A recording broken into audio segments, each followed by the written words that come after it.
Hi guys, welcome to the channel Bibliopiles. It's PR. இந்த வீடியோவில் நம்ம பார்க்க போகிறது அண்டார்டிகாவை பற்றி.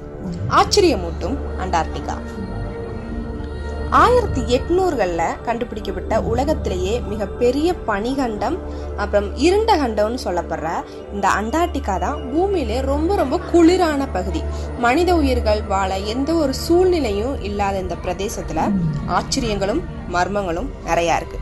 அப்படிப்பட்ட சில முக்கியமான ஆச்சரியமூட்டும் 10 விஷயங்கள். அண்டார்டிகாவின் காலநிலை. இந்த உலகத்திலே மிகவும் வித்தியாசமான காலநிலை கொண்ட பகுதினா அண்டார்டிகா தான். இங்கே தான் உலகத்திலேயே மிகவும் வறண்ட குளிரான அதிக காற்று வீசக்கூடிய பகுதியாக இருக்குது. அண்டார்டிகாவில் கிட்டத்தட்ட 30க்கும் மேற்பட்ட எரிமலைகள் இருக்கான். இந்த உலகத்திலே இருக்க நல்ல தண்ணி அளவில் 90% நல்ல தண்ணி அண்டார்டிகாவில் தான் இருக்கான். அண்டார்டிகா ஒரு பாலைவனம். நம்மள நிறைய பேர் பாலைவனம்னா மணல் குன்றுகளும் அதிக வெப்பநிலையா இருக்கிற இடத்த தான் பாலைவனம் சொல்லுவோம். ஆனா தொழில்நுட்ப ரீதியா பாலைவனம் அப்படின்றது ரொம்ப வெப்பமாகவோ மணலாகவோ தான் இருக்கணும்ன்ற அவசியம் கிடையாது. அங்க பெய்கிற மழையோட அளவை பொறுத்து தான் பாலைவனம்ன்றது வகைப்படுத்தப்படுது. அப்படி பார்த்தா குறைந்தபட்சம் மழை பொழிவை பெறும் இடம் பாலைவனம். ஸோ அண்டார்டிகாவில் கடந்த 30 ஆண்டுகளை 10 மில்லிமீட்டர் மழை தான் ரெக்கார்ட் ஆயிருக்கு. அதனால அண்டார்டிகாவும் ஒரு பாலைவனம். அண்டார்டிகா இந்த பூமியிலே வறண்ட கண்டமாகவும் ரொம்ப குளிரான காற்று வீச. சூரியன் மறையாத அண்டார்டிகா. அண்டார்டிகாவில் வெறும் 2 பருவங்கள் தான் இருக்கான். ஒன்று கோடை காலம், மற்றொன்று குளிர்காலம். கோடை காலத்தில் 6 மாதம் பகல் வெளிச்சம் மட்டும்தான் இருக்குமா, அதாவது சூரியன் மறையாதான். குளிர்காலத்தில் 6 மாதம் இருளாக தான் இருக்குமா, 6 மாதத்துக்கு சூரியன் கண்ணுக்கே தெரியாதான். இதுக்கு காரணம் இது பூமியின் துருவ பகுதியில் அமைந்துள்ளது. அண்டார்டிகாவின் இரத்த ஆறு. இந்த ஆறு உண்மையிலுமே ரத்தமா அப்படின்னா அது கிடையாது. பனிகளுக்கு அடியில் இருக்கிற அதிகப்படியான சோடியம் தான் இந்த தண்ணியை சிகப்பா மாத்துது அப்படின்னு சொல்றாங்க. இதுவரை ஆறு அப்படின்னு ஒரு குறிப்பிட்ட நேரத்துல தான் இருக்கும் அப்படின்னு நம்ம பார்த்துருப்போம். ஆனா அது போய் அப்படின்னு நிரூபிக்கிற வகையில இருக்கிற ஒரு ஆறு தான் இந்த அண்டார்டிகால இருக்க இரத்த ஆறு. இத 1911ஆம் ஆண்டுல தாமஸ் கிரீப் அப்படிங்கிறவர்கிட்ட கண்டுபிடிச்சாரு. அப்போ அவ்வளோ டெக்னாலஜி இல்லாதனால இந்த சிகப்பு கலருக்கு காரணம் அங்க இருக்கிற அந்த பனிக்கு அடியில இருக்க சிகப்பு பாசிகள் தான் அப்படின்னு சொல்லப்பட்டது. அதுவும் நம்பப்பட்டது.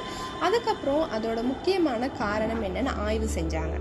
அப்போதான் பனிக்கு அடியில 2 மில்லியன் ஆண்டுகளா ஒரு ஓடை இருந்திருக்கு.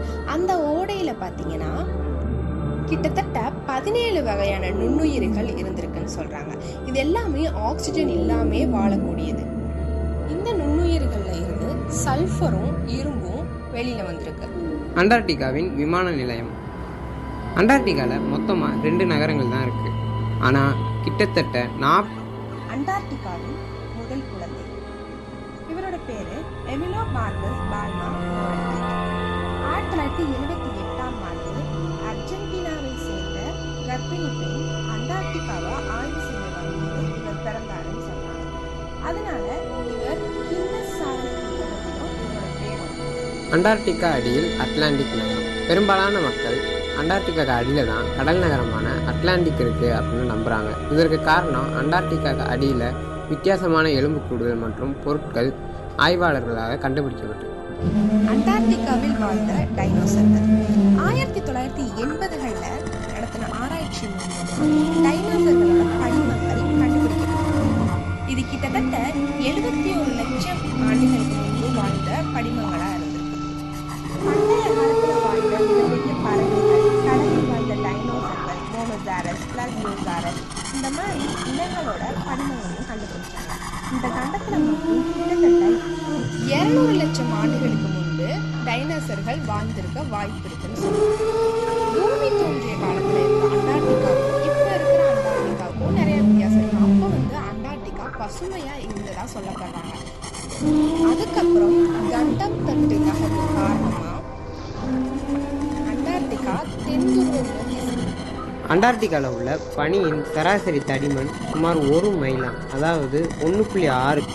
அண்டார்டிகாவில் ஆராய்ச்சி செய்ய போனோம்னா அந்த நபரோட அப்பெண்டிக்ஸையும் விஸ்டம் டூத்தையும் ரிமூவ் பண்ணிடுவாங்க. ஏன்னா அதுலேருந்து தொற்று பரவுற வாய்ப்பு நிறையா இருக்குன்றனால. இந்த வீடியோ உங்களுக்கு பிடிச்சிருந்தா லைக் பண்ணுங்கள், சப்ஸ்கிரைப் பண்ணுங்கள், உங்கள் ஃப்ரெண்ட்ஸுக்கும் ஷேர் பண்ணுங்கள்.